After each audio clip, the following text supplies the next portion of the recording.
ছেলে বলল, মা, চাঁদ যেমন রাতকে আলো দেয় তেমনি তুমি আমার স্বপ্নে আলো দাও।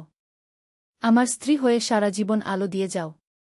পূর্ণিমার রাতে বারান্দায় বসে চাঁদ দেখছিলাম। ছেলে এসে আমার পাশের চেয়ারে বসল। মা, চাঁদ কত সুন্দর না? আমি মাথা নাড়লাম। সে হঠাৎ বলল, কিন্তু তোমার চেয়ে সুন্দর নয় গো। আমি হেসে বললাম, কি বলছিস? সে গম্ভীর হয়ে গেল। না মা, আমি সত্যি বলছি। চাঁদের আলো তার মুখ ঝলমল করছিল। সে আমার হাত ধরে বলল, মা, প্রতি রাতে আমি এই বারান্দায় এসে চাঁদের দিকে তাকিয়ে তোমার কথা ভাবি। আমি অবাক হলাম।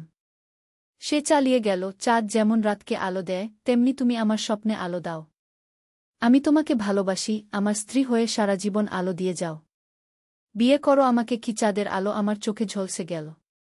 এই গল্পটি সম্পূর্ণ শুনলে আপনাদের পানি অটোমেটিক বের হয়ে যাবে, যত দ্রুত সম্ভব হাতের কাছে টিস্যু নিয়ে বসে পড়ো। বিছানার চাদর যেন নষ্ট না হয় সেটা সম্পূর্ণ খেয়াল রাখার অনুরোধ জানিয়ে গল্পটি এখন শুরু করব। তার আগে সর্বশেষ অনুরোধ, দয়া করে এমন পানি বের করার গল্প নিয়মিত শুনতে আমাদের চ্যানেলটি সকলেই সাবস্ক্রাইব করুন। ধন্যবাদ। হ্যালো বন্ধুরা, আমার নাম মীরা খান। আমার বয়স 39 বছর। আমার স্বামীর নাম রাহুল খান, বয়স 52 বছর। আমাদের 2 সন্তান, রিয়াজ আর তানিয়া। রিয়াজ 21 বছর বয়সী, ইউনিভার্সিটিতে পড়ে। তানিয়া 14 বছর বয়সী, হাই স্কুলে যায়। আজ রাতেও রিয়াজ আমার কাছে এসে বসল। তার চোখে একটা অদ্ভুত চকচকে ভাব। মা, আজ আমি তোমার জন্য একটা বিশেষ উপহার এনেছি। সে তার পকেট থেকে একটা পুরনো চাবি বের করল। চাবিটা দেখতে অসাধারণ, যেন কয়েকশো বছরের পুরনো। এটা কোথায় পেলি? আমি জিজ্ঞেস করলাম। রিয়াজ রহস্যময় হেসে বলল, মা, এই চাবি দিয়ে আমরা এমন একটা জায়গায় যেতে পারব যেখানে তুমি আর আমি একসাথে থাকতে পারব চিরকাল। আমি চাবিটা হাতে নিলাম। চাবিটা ছোঁয়ার সাথে সাথে আমার হাতে একটা অদ্ভুত কাঁপুনি অনুভব করলাম। যেন এই চাবির মধ্যে কোনো শক্তি লুকিয়ে আছে। রিয়াজ আমার হাত ধরে টেনে তুলল। চলো মা, আজ রাতেই আমরা সেই জায়গায় যাব। আমি প্রশ্ন করলাম, কোন জায়গায়? সে বলল, আমাদের বাড়ির নিচে একটা গুপ্ত কক্ষ আছে। সেখানে একটা পুরনো দরজা আছে যেটা এই চাবি দিয়ে খোলা যায়। আমি অবাক হয়ে গেলাম। আমরা এই বাড়িতে 15 বছর ধরে থাকি, কিন্তু কখনো কোনো গুপ্ত কক্ষের কথা শুনিনি। রিয়াজ আমাকে নিয়ে বেসমেন্টে নামল। সেখানে পুরনো আসবাবপত্র আর বাক্স পড়ে আছে। সে একটা বড় আলমারি সরিয়ে দিল। আলমারির পেছনে একটা ছোট দরজা দেখা গেল। দরজার সামনে দাঁড়িয়ে রিয়াজ বলল, মা, এই দরজার উপারে এমন একটা জগৎ আছে যেখানে সময় থেমে থাকে, যেখানে আমরা চিরকাল যুবক থেকে যেতে পারি। আমি চাবিটা দরজার তালায় লাগালাম। চাবি ঘোরানোর সাথে সাথে একটা অদ্ভুত আওয়াজ হল। দরজা ধীরে ধীরে খুলে গেল। ভেতর থেকে নীলাভ আলো বেরিয়ে এলো। রিয়াজ আমার হাত ধরে বলল, মা, এবার আমরা ঢুকে যাই। এই জগতে তুমি আর আমি একসাথে নতুন জীবন শুরু করব। আমরা দরজা দিয়ে ঢুকলাম। ঢুকেই আমি দেখলাম একটা অসাধারণ জগৎ। চারদিকে ঝকঝকে স্ফটিকের মতো গাছপালা। আকাশে 3টা চাঁদ। মাটিতে রঙিন ঘাস। রিয়াজ আমাকে একটা স্ফটিকের গাছের নিচে বসাল। মা, এখানে তুমি চিরযুবতী থাকবে। আমরা এখানে রাজারানী হয়ে রাজত্ব করব। হঠাৎ আমি লক্ষ্য করলাম রিয়াজের চেহারা পাল্টে যাচ্ছে। তার চোখ দুটো লাল হয়ে গেল। তার হাসি অদ্ভুত ভয়ঙ্কর হয়ে উঠল। আমি ভয় পেয়ে পিছিয়ে গেলাম। রিয়াজ, তোর কি হয়েছে? সে হাসতে হাসতে বলল, মা, আমি রিয়াজ নেই। আমি এই রহস্যময় জগতের রক্ষক। তোর ছেলে রিয়াজ এখনো উপরে ঘুমিয়ে আছে। আমি আতঙ্কিত হয়ে চিৎকার করতে গেলাম, কিন্তু কোনো আওয়াজ বেরোল না। সেই রক্ষক বলল, এই জগতে যারা একবার আসে তারা আর ফিরে যেতে পারে না। তবে একটা উপায় আছে। আমি কাঁপা গলায় জিজ্ঞেস করলাম, কি উপায়? সে বলল, তুমি যদি এই জগতের 3টা রহস্যের সমাধান করতে পারো তাহলে তোকে ছেড়ে দেব। প্রথম রহস্য ছিল একটা ধাঁধা। একটা জিনিস আছে যেটা পূর্ণিমার রাতে দেখা যায়, কিন্তু অমাবস্যায় অদৃশ্য হয়ে যায়। সেটা কি? আমি ভেবে দেখলাম। চাঁদ। আমি বললাম, চাঁদ। রক্ষক মাথা নাড়ল। ঠিক আছে। দ্বিতীয় রহস্য ছিল একটা পরীক্ষা। সে আমাকে একটা স্ফটিকের গোলকের সামনে নিয়ে গেল। এই গোলকে তোর সবচেয়ে প্রিয় স্মৃতি দেখানো হবে। যদি সেই স্মৃতি ত্যাগ করতে পারিস তাহলে দ্বিতীয় রহস্যের সমাধান হবে। গোলকে আমি দেখলাম রিয়াজের জন্মের দিনটা। কত সুন্দর ছিল সেই মুহূর্ত। কিন্তু আমি বুঝলাম এটা একটা ফাঁদ। আমি দ্রুত গলায় বললাম, স্মৃতি ত্যাগ করা মানে নিজেকে ত্যাগ করা। আমি এটা করব না, গৃহরক্ষক অবাক হয়ে বলল, এটাই ছিল সঠিক উত্তর। স্মৃতি কখনো ত্যাগ করা যায় না। তৃতীয় রহস্য ছিল সবচেয়ে কঠিন। রক্ষক আমাকে একটা আয়নার সামনে দাঁড় করিয়ে দিল। এই আয়নায় তুমি তোমার ভবিষ্যৎ দেখতে পাবে। যদি সেই ভবিষ্যৎ গ্রহণ করতে পারো, তাহলে তৃতীয় রহস্যের সমাধান হবে। আয়নায় আমি দেখলাম নিজেকে বৃদ্ধা অবস্থায়। রিয়াজ আর তানিয়া দুজনেই বড় হয়ে গেছে। তারা তাদের নিজের পরিবার নিয়ে ব্যস্ত। আমি একাকী। কিন্তু আমি মুচকি হেসে বললাম, এটাই জীবন। সন্তানরা বড় হয় আর নিজের পথে চলে যায়। এটাই প্রাকৃতিক নিয়ম। আমি এই ভবিষ্যৎ মেনে নিচ্ছি। রক্ষক আমার দিকে তাকিয়ে মাথা নাড়ল। তুমি 3টা রহস্যের সমাধানই করেছ। এখন তুমি মুক্ত। হঠাৎ সব কিছু অন্ধকার হয়ে গেল। আমি নিজেকে আবার আমাদের ব্যাসমেন্টে পেলাম। কিন্তু এবার রিয়াজ নেই। আমি তাড়াতাড়ি উপরে গেলাম। রিয়াজের ঘরে দেখি সে গভীর ঘুমে মগ্ন। পরদিন সকালে রিয়াজ ব্রেকফাস্ট টেবিলে এলো। আমি তাকে জিজ্ঞেস করলাম, কাল রাতে তুই কি আমার কাছে এসেছিলি? সে অবাক হয়ে বলল, না মা, আমি তো সারারাত ঘুমিয়েছি। তবে একটা অদ্ভুত স্বপ্ন দেখেছিলাম। আমি আগ্রহ নিয়ে জিজ্ঞেস করলাম, কি স্বপ্ন? সে বলল, স্বপ্নে দেখলাম আমি আর তুমি একটা জাদুকরি জগতে গিয়েছি। সেখানে আমরা নানা রকম অ্যাডভেঞ্চার করেছি। আমি চমকে উঠলাম। তাহলে কি সেই পুরো ঘটনাটাই একটা স্বপ্ন ছিল? নাকি কোনো অতিপ্রাকৃত শক্তি কাজ করেছিল? আমি ব্যাসমেন্টে গিয়ে দেখলাম সেই গুপ্ত দরজা আর নেই। আলমারি আগের মতোই দেয়ালের সাথে লাগানো। কিন্তু আমার পকেটে এখনও সেই রহস্যময় চাবিটা আছে। রাতে বালিশের নিচে চাবিটা রেখে ঘুমিয়ে পড়ি। স্বপ্নে আবার সেই নীল জগতে ফিরে যাই। এবার রিয়াজ সত্যিকারের রিয়াজ। আমরা সেখানে অনেক অ্যাডভেঞ্চার করি। এভাবে প্রতি রাতে আমি স্বপ্নে সেই জাদুকরি জগতে যাই। সেখানে আমি আর রিয়াজ মাছেলে হিসেবে নয়, বরং 2 সাহসী অ্যাডভেঞ্চারার হিসেবে বিভিন্ন রহস্য সমাধান করি। কখনো আমরা পাহাড়ের চূড়ায় উঠি, কখনো গভীর সমুদ্রে ডুব দিই, কখনো আকাশে উড়ে বেড়াই। একদিন রিয়াজ আমাকে বলল, মা, আমার মনে হয় আমরা স্বপ্নে একই জগতে যাই। আমি অবাক হয়ে জিজ্ঞেস করলাম, কেন? সে বলল, কারণ আমি যে অ্যাডভেঞ্চারগুলো স্বপ্নে দেখি, সেগুলো তুমিও দেখো। আমরা একসাথে সেই স্বপ্নের জগৎ শেয়ার করি। আমি তখন বুঝলাম সেই রহস্যময় চাবি আমাদের দুজনের স্বপ্নকে এক করে দিয়েছে। এখন প্রতি রাতে আমরা মাছেলে হিসেবে নয়, 2 বন্ধু হিসেবে সেই জাদুকরি জগতে অ্যাডভেঞ্চার করি। রহুল আমার স্বামী এই ব্যাপারে কিছু জানেন না। তানিয়া আমার মেয়েও জানে না। এটা আমার আর রিয়াজের একটা বিশেষ গোপন রহস্য। কিন্তু এই গোপনীয়তার মধ্যে কোনো খারাপ কিছু নেই। এটা একটা সুন্দর মাছেলের বন্ধন, যেটা স্বপ্নের মাধ্যমে আরও মজবুত হয়েছে। আজও যখন রিয়াজ আমার কাছে এসে বসে আর বলে, মা, আজ রাতে আমরা কোথায় যাব, আমি মুচকি হেসে বলি, চল, আজ রাতে আমরা সেই রংধনু পাহাড়ে উঠি যেটার কথা গতকাল বলেছিলি। এভাবেই আমাদের রাতের অ্যাডভেঞ্চার চলতে থাকে। স্বপ্নের সেই জগতে আমরা কখনো মাছেলে নই। আমরা দুজন অ্যাডভেঞ্চারার বন্ধু। আমরা বিপজ্জনক জঙ্গল পাড়ি দিই, রহস্যময় গুহা অনুসন্ধান করি, জাদুকরি প্রাণীদের সাথে মিত্রতা করি। প্রতিটা রাতে একটা নতুন অ্যাডভেঞ্চার অপেক্ষা করে থাকে। একদিন স্বপ্নে আমরা একটা প্রাচীন মন্দির আবিষ্কার করলাম। সেখানে একটা ভবিষ্যৎবাণী লেখা ছিল। যে মা তার সন্তানকে স্বপ্নে সাথী হিসেবে পাবে, তার ভালোবাসা চিরকাল অটুট থাকবে। আমি আর রিয়াজ একে অপরের দিকে তাকিয়ে মুচকি হাসলাম।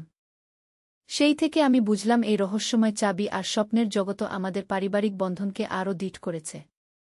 দিনের বেলায় আমরা স্বাভাবিক মাছেলে, কিন্তু রাতে আমরা 2 সাহসী অভিযাত্রী। এভাবেই আমাদের রহস্যময় পারিবারিক অ্যাডভেঞ্চার চলতে থাকে। প্রতি রাতে নতুন স্বপ্ন, নতুন অ্যাডভেঞ্চার, নতুন রহস্য সমাধান। আর সেই পুরনো চাবি আমাদের সেই জাদুকরি জগতের দরজা খুলে রাখে। কখনো কখনো তানিয়া আমার মেয়েও আমাদের স্বপ্নে যোগ দেয়। তখন আমরা 3 জন মিলে আরও বড় অ্যাডভেঞ্চারে যাই। তানিয়া স্বপ্নে আমাদের ছোট বোনের ভূমিকা নেয়া। আমরা 3 জন মিলে অনেক রোমাঞ্চকর অভিযানে যাই। রহুল আমার স্বামী এই ব্যাপারে সম্পূর্ণ অজ্ঞ। তিনি মনে করেন আমরা শুধু স্বপ্ন দেখি। কিন্তু আমরা জানি এটা শুধু স্বপ্ন নয়, এটা একটা বিশেষ জাদুকরি অভিজ্ঞতা যেটা আমাদের পারিবারিক বন্ধনকে আরও মজবুত করেছে। এই গল্পটা শুনে হয়তো অনেকে ভাববে এটা অবাস্তব। কিন্তু আমি জানি এটা সত্যি। কারণ সেই রহস্যময় চাবি এখনও আমার কাছে আছে। আর প্রতি রাতে সেই চাবি আমাদের নিয়ে যায় সেই অসাধারণ জগতে যেখানে স্বপ্ন আর বাস্তবের মধ্যে কোনো পার্থক্য নেই। কিছুদিন পর আরও অদ্ভুত ঘটনা ঘটতে শুরু করল। একদিন সকালে আমি দেখলাম আমার হাতে কিছু নীল ধুলো লেগে আছে। ঠিক সেই নীল আলোর মতো যেটা স্বপ্নে দেখি। রিয়াজের হাতেও একই রকম নীল ধুলো। আমরা দুজনে একে অপরের দিকে তাকিয়ে অবাক হলাম।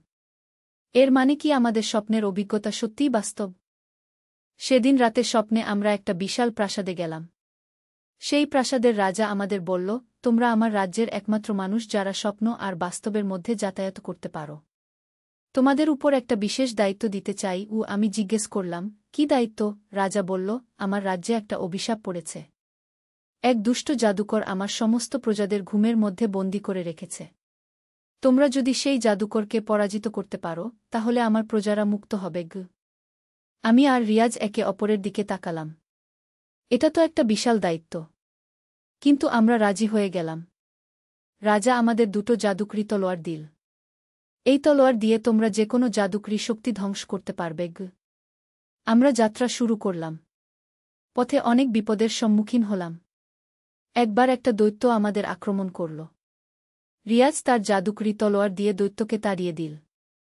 আরেকবার একদল ডাকাত আমাদের পথ আটকাল।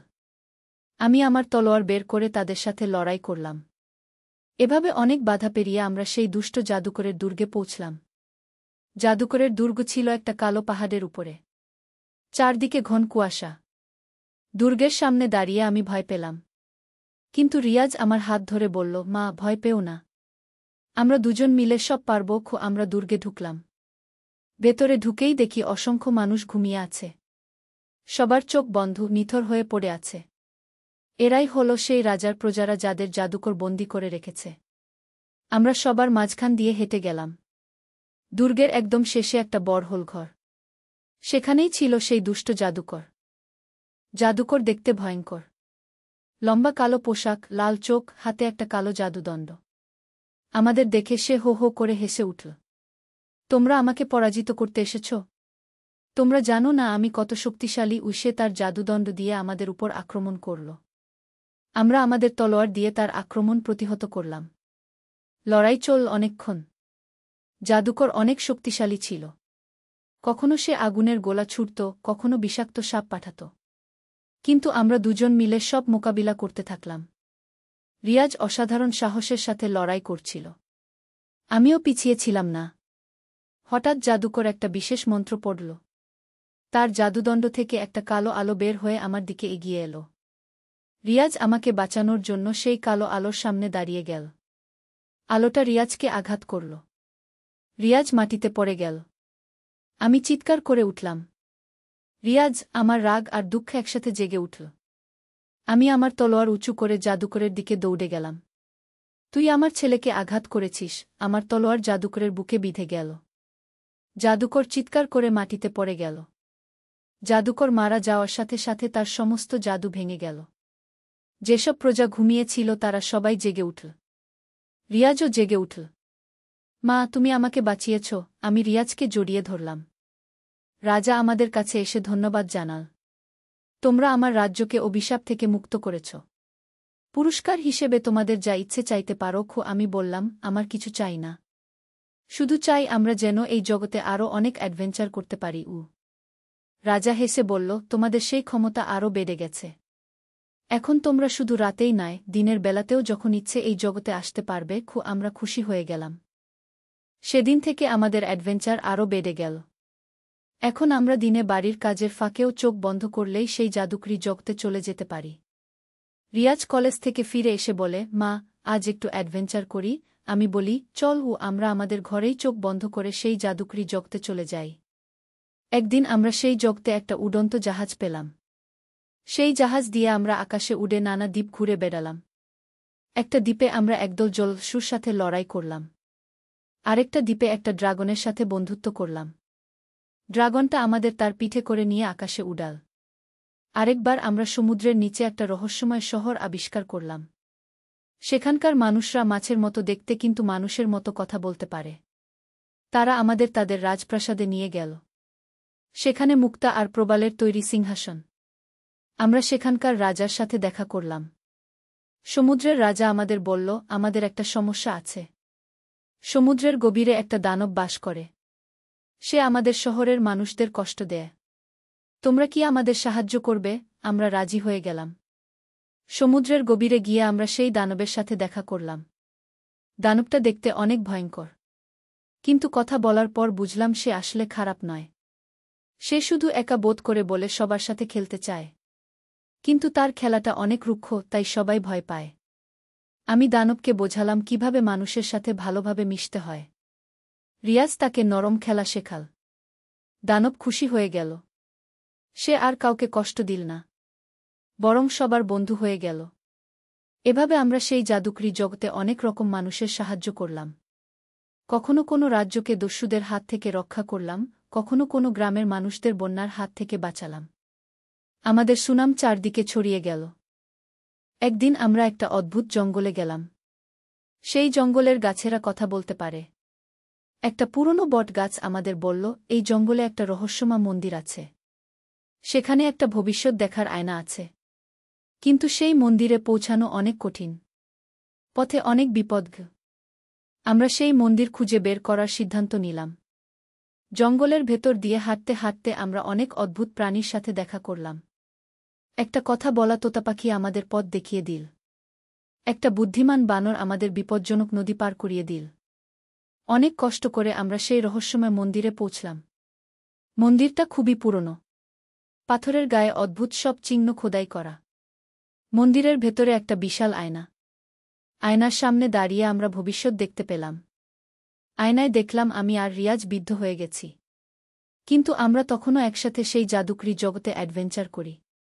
এমনকি তানিয়াও আমাদের সাথে যোগ দিয়েছে। আরও দেখলাম আমাদের আরও অনেক বংশধর এই জাদুকরি ক্ষমতা পেয়েছে। আয়না আমাদের বলল, তোমাদের এই বিশেষ ক্ষমতা তোমাদের বংশে চলে যাবে। তোমাদের সন্তান-সন্ততিরাও এই জাদুকরি জগতে আসতে পারবে। আমরা খুশি হয়ে গেলাম। মন্দির থেকে ফেরার পথে আমরা একটা ছোট গ্রামে থামলাম। সেই গ্রামের মানুষরা খুব দুঃখী। তাদের সমস্ত ফসল পোকায় খেয়ে ফেলেছে। আমরা তাদের সাহায্য করার সিদ্ধান্ত নিলাম। রিয়াজ তার জাদুকরি তলোয়ার দিয়ে একটা মন্ত্র পড়ল। সঙ্গে সঙ্গে সমস্ত পোকা চলে গেল। আমি আমার তলোয়ার দিয়ে মাটিতে ছোঁয়ালাম। মাটিতে নতুন ফসল গজিয়ে উঠল। গ্রামের মানুষরা খুশি হয়ে আমাদের ধন্যবাদ দিল। এভাবে আমরা সেই জাদুকরি জগতে অনেক ভালো কাজ করলাম। আমাদের কাজের খবর সেই জগতের সর্বত্র ছড়িয়ে গেল। সবাই আমাদের চেনে। আমাদের দেখলেই সবাই খুশি হয়।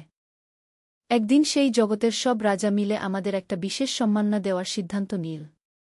তারা একটা বিশাল অনুষ্ঠানের আয়োজন করল। সমস্ত জগত থেকে মানুষ এসেছে আমাদের সম্মান দেখাতে। সেই অনুষ্ঠানে আমাদের গুডনেস চ্যাম্পিয়ন উপাধি দেওয়া হল। আমরা সেই জগতের সবচেয়ে সম্মানিত ব্যক্তি হলাম। কিন্তু এই সম্মান আমাদের মাথায় চাপল না। আমরা আগের মতোই সবার সাথে মিশে থাকলাম। তানিয়া, আমার মেয়েও এখন মাঝে মাঝে আমাদের সাথে সেই জগতে যায়। প্রথমে সে ভয় পেয়েছিল, কিন্তু আমরা তাকে বুঝিয়ে বলেছি এটা একটা সুন্দর জগত। এখন সে আমাদের সাথে ছোট ছোট অ্যাডভেঞ্চার করে। রহুল, আমার স্বামী, এখনও এই ব্যাপারে কিছু জানেন না। তিনি মনে করেন আমরা শুধু একসাথে দুপুরে ঘুমাই। কিন্তু আমরা জানি আমরা সেই সময় কত বড় বড় কাজ করি। আমাদের এই জাদুকরি অভিজ্ঞতা আমাদের বাস্তব জীবনেও সাহায্য করে। আমরা যে কোনো সমস্যার সমাধান করতে পারি, কারণ আমরা সেই জগতে অনেক কঠিন পরিস্থিতি মোকাবিলা করেছি। একদিন আমাদের পাড়ায় একটা সমস্যা হল। পাড়ার কিছু ছেলে ঝগড়া করছিল। আমি আর রিয়াজ তাদের মাঝখানে গিয়ে বোঝালাম। আমাদের কথায় তারা মান গেল, কারণ আমরা জানি কিভাবে মানুষের মন জয় করতে হয়। আরেকবার আমাদের স্কুলে একটা প্রতিযোগিতা হল। তানিয়া অংশ নিয়েছিল কিন্তু ভয় পাচ্ছিল। আমি তাকে সেই জাদুকরি জগতের কথা বললাম সেখানে আমরা কত বড় বড় কাজ করেছি। তানিয়া সাহস পেয়ে গেল এবং প্রতিযোগিতায় প্রথম হল। আমাদের এই রহস্যময় পারিবারিক অ্যাডভেঞ্চার আমাদের আরও কাছে এনেছে। আমরা এখন শুধু মাছেলে নয়, আমরা সবসময়ের সাথী। যে কোনো বিপদে আমরা একে অপরের পাশে থাকি। প্রতিদিন রাতে ঘুমানোর আগে রিয়াজ আমার কাছে এসে বলে, মা, আজ রাতে আমরা কোনো অ্যাডভেঞ্চার করব। আমি তার মাথায় হাত বুলিয়ে বলি, চল, আজ আমরা সেই রংধনু পাহাড়ের উপারে যাই যেখানে ইউনিকর্নরা থাকে। আমাদের এই অ্যাডভেঞ্চার কখনো শেষ হবে না, কারণ সেই জাদুকরি জগৎ অসীম। প্রতিদিন নতুন কিছু আবিষ্কার করার আছে, নতুন কোনো বন্ধু পাওয়ার আছে, নতুন কোনো কাজ করার আছে। আমি জানি একদিন আমি বৃদ্ধা হয়ে যাব, রিয়াজও বড় হয়ে নিজের সংসার করবে। কিন্তু আমাদের এই বিশেষ বন্ধন কখনো ছিঁড়বে না, কারণ সেই জাদুকরি চাবি আমাদের চিরকালের জন্য একসাথে রেখেছে। এমনকি রিয়াজ যখন বিয়ে করবে তখনও আমরা মাঝে মাঝে সেই জগতে একসাথে যাব। হয়তো তার স্ত্রীও আমাদের সাথে যোগ দেবে। আমাদের পরিবার আরও বড় হবে, আমাদের অ্যাডভেঞ্চার টিমও আরও বড় হবে। আর সেই রহস্যময় চাবি আমাদের বংশে চলে যাবে। আমাদের নাতিনাতনীরাও সেই জাদুকরি জগতে যেতে পারবে। এভাবে আমাদের পারিবারিক অ্যাডভেঞ্চারের ঐতিহ্য চলতে থাকবে বংশের পর বংশ ধরে। কয়েক মাস পরে আমাদের সাথে আরও একটা অদ্ভুত ঘটনা ঘটল। একদিন সকালে উঠে দেখি আমাদের বাগানে একটা অচেনা ফুল ফুটেছে। ফুলটা নীল রঙের, ঠিক সেই জাদুকরি জগতের আলোর মতো। রিয়াজ বলল, মা, এই ফুল তো আমাদের জগতের ফুলের মতো দেখতে। আমিও একই কথা ভাবছিলাম। সেদিন রাতে স্বপ্নে দেখলাম সেই জগতের একজন জ্ঞানী ঋষি আমাদের কাছে এসেছেন। তিনি বললেন, তোমাদের ভালো কাজের কারণে আমাদের জগতের কিছু জিনিস তোমাদের বাস্তব জগতেও এসে যাচ্ছে। এই ফুল তার প্রমাণগু। আমি জিজ্ঞেস করলাম, এর মানে কি? ঋষি বললেন, এর মানে হল দুই জগতের মধ্যে সংযোগ আরও শক্তিশালী হচ্ছে। পরদিন থেকে আরও অদ্ভুত জিনিস ঘটতে শুরু করল। আমাদের বাড়ির পাশে একটা ছোট ঝরনা দেখা দিল, যেটা আগে ছিল না। সেই ঝরনার পানি স্বচ্ছ আর মিষ্টি। রিয়াজ বলল, মা, এই পানি খেলে মন ভালো লাগে। আমিও খেয়ে দেখলাম। সত্যিই মন ভালো লাগে, শরীরেও শক্তি বাড়ে। তানিয়া প্রথমে এসব দেখে ভয় পেয়েছিল, কিন্তু আমরা তাকে বুঝিয়ে বললাম এগুলো খারাপ কিছু নয়, এগুলো আমাদের ভালো কাজের ফল। ধীরে ধীরে তানিয়াও আমাদের সাথে সেই জাদুকরি জগতে যেতে শুরু করল। একদিন আমরা তিনজন মিলে সেই জগতে গেলাম একটা বিশেষ অনুষ্ঠানে।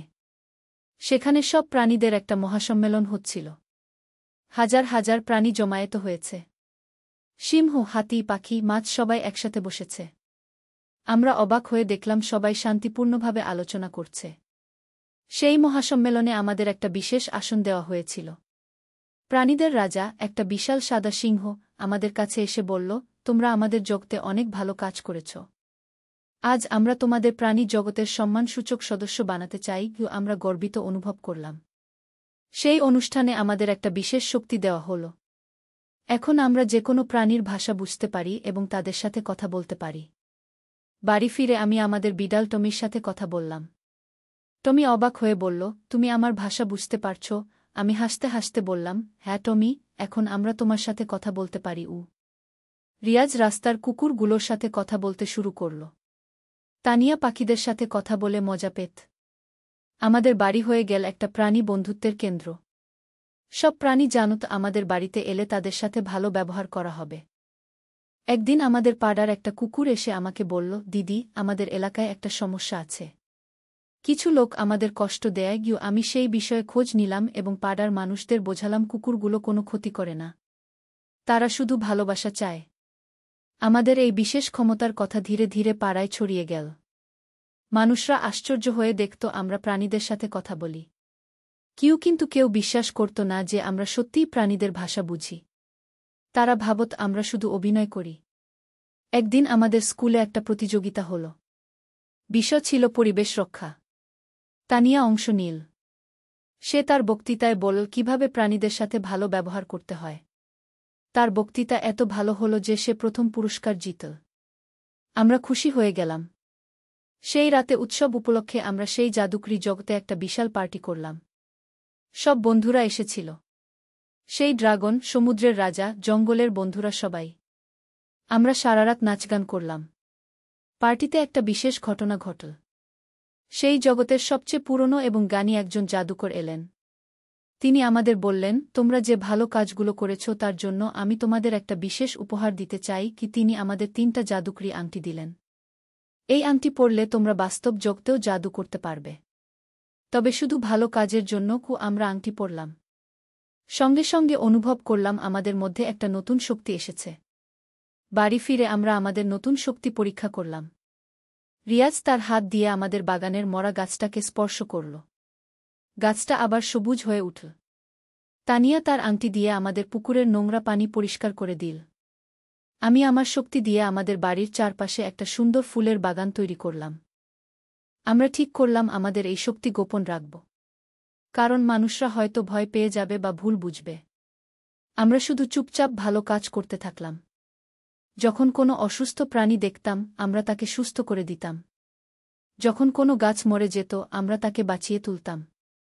এভাবে আমাদের এলাকা দিন দিন আরও সুন্দর হয়ে উঠল। একদিন আমাদের পাড়ায় একটা বিশাল সমস্যা দেখা দিল। পানির সংকট। কয়েক সপ্তাহ ধরে বৃষ্টি নেই। সব নলকূপ শুকিয়ে গেছে। মানুষজন পানির জন্য হাহাকার করছে। রাতে আমরা সেই জাদুকরি জগতে গিয়ে বৃষ্টির দেবতার সাথে দেখা করলাম। তাকে আমাদের সমস্যার কথা বললাম। বৃষ্টির দেবতা বললেন, তোমরা এত ভালো কাজ করেছ, আমি তোমাদের সাহায্য করব। পরদিন থেকেই বৃষ্টি শুরু হল। পুরো এক সপ্তাহ ভালো বৃষ্টি হল। আমাদের পাড়ার মানুষরা খুশি হয়ে গেল। কিন্তু তারা জানে না যে এই বৃষ্টি আমাদের কারণেই হয়েছে। আমরাও চুপ থাকলাম, কারণ আমরা প্রশংসা চাই না, শুধু মানুষের ভালো চাই। আমাদের এই ভালো কাজের খবর সেই জাদুকরি জগতে ছড়িয়ে গেল। আরও অনেক জগত থেকে মানুষরা আমাদের সাথে দেখা করতে এলো। কেউ এলো আকাশের জগত থেকে, কেউ এলো মাটির নিচের জগত থেকে। সবাই আমাদের ধন্যবাদ দিল। একবার আমরা একটা অদ্ভুত জগতে গেলাম যেখানে সব কিছু উল্টো। সেখানে মানুষরা আকাশে হাঁটে, পাখিরা মাটিতে সাঁতার কাটে। সেই জগতেও আমরা অনেক সাহায্য করলাম। তাদের একটা সমস্যার সমাধান করে দিলাম। আরেকবার আমরা গেলাম রঙের জগতে। সেখানে সব কিছু রঙিন। মানুষগুলোও বিভিন্ন রঙের। তারা আমাদের স্বাগত জানাল এবং তাদের রং উৎসব আমাদের অংশ নিতে দিল। আমরাও সেখানে রঙিন হয়ে গেলাম এবং অনেক আনন্দ করলাম। এভাবে আমরা বিভিন্ন জগতে গিয়ে বিভিন্ন অভিজ্ঞতা লাভ করলাম।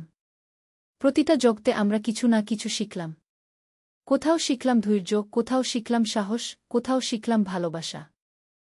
রুহুল আমার স্বামী একদিন আমাদের জিজ্ঞেস করলেন, তোমরা এত খুশি খুশি থাকো কেন? কোনো গোপন কথা আছে? আমরা তাকে বললাম, আমরা একসাথে অনেক সুন্দর স্বপ্ন দেখি। তিনি হেসে বললেন, তাই নাকি? আমাকেও কখনো সেই স্বপ্নে নিয়ে যেওই।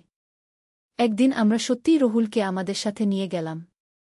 প্রথমে তিনি ভয় পেয়েছিলেন, কিন্তু পরে অবাক হয়ে গেলেন। তিনি বললেন, এটা কি ব্যাপার? এত সুন্দর জগত। আমরা তাকে সব কিছু বুঝিয়ে বললাম। তিনিও আমাদের দলে যোগ দিলেন। এখন আমাদের পুরো পরিবার একসাথে সেই জাদুকরি জগতে যায়। রুহুল, আমি, রিয়াজ, তানিয়া সবাই মিলে অ্যাডভেঞ্চার করি। আমাদের পারিবারিক বন্ধন আরও মজবুত হয়েছে। রুহুল অবশ্য প্রথমে বিশ্বাস করতে পারছিলেন না যে এসব সত্যি। কিন্তু যখন তিনি নিজে অনুভব করলেন তখন আর সন্দেহ থাকল না। তিনি বললেন, আমার পরিবার কত বিশেষ। আমরা এমন একটা অভিজ্ঞতা পাচ্ছি যা হয়তো পৃথিবীর আর কেউ পায়নি গু। আমাদের পরিবারের এই বিশেষ ক্ষমতার কথা আমরা কাউকে বলি না। এটা আমাদের পারিবারিক গোপনীয়তা। কিন্তু আমাদের ভালো কাজের ফলাফল সবাই দেখতে পায়। আমাদের এলাকা দিন দিন আরও সুন্দর হচ্ছে। মানুষগুলো আরও খুশি থাকছে। একদিন আমাদের পাড়ার ছেলেমেয়েরা একসাথে মিলে আমাদের জিজ্ঞেস করল, আন্টি, আপনাদের পরিবারে এমন কি আছে যে সবাই এত খুশি থাকেন? আমাদেরও বলুন। আমি তাদের বললাম, আমরা একে অপরকে অনেক ভালোবাসি আর সবসময় ভালো কাজ করার চেষ্টা করি। তোমরাও এভাবে থাকলে খুশি থাকতে পারবে কি? ছেলেমেয়েরা আমাদের কথা শুনল এবং তারাও ভালো কাজ করতে শুরু করল। আমাদের এলাকার পরিবেশ আরও ভালো হয়ে উঠল। সবাই সবাইকে সাহায্য করতে শুরু করল। আমাদের এই ভালো প্রভাব দেখে আমরা বুঝলাম যে আমাদের জাদুকরি শক্তি শুধু আমাদের জন্য নয়, এটা অন্যদেরও ভালো করার জন্য। আমরা আরও বেশি মানুষের সাহায্য করতে শুরু করলাম। রিয়াজ তার কলেজে গিয়ে বন্ধুদের ভালো কাজ করতে উৎসাহ দিত। তানিয়া স্কুলে গিয়ে সবাইকে প্রাণীদের যত্ন নিতে বলত। রুহুল অফিসে গিয়ে সহকর্মীদের সাথে ভালো ব্যবহার করত। আমি বাড়িতে পাড়ার মহিলাদের বিভিন্ন ভালো কাজে উৎসাহ দিতাম। এভাবে আমাদের একটা ছোট্ট পারিবারিক গোপনীয়তা ধীরে ধীরে একটা বিশাল সামাজিক পরিবর্তনের কারণ হয়ে উঠল। আমাদের এলাকা হয়ে উঠল একটা আদর্শ এলাকা। সবাই খুশি, সবাই শান্তিতে থাকে। আমাদের এই রহস্যময় পারিবারিক অ্যাডভেঞ্চার এখনও চলমান। প্রতিদিন নতুন রহস্য, নতুন অভিযান অপেক্ষা করে থাকে। আর আমি জানি এই অ্যাডভেঞ্চার চিরকাল চলতে থাকবে, যতদিন আমাদের পারিবারিক ভালোবাসা অটুট থাকবে।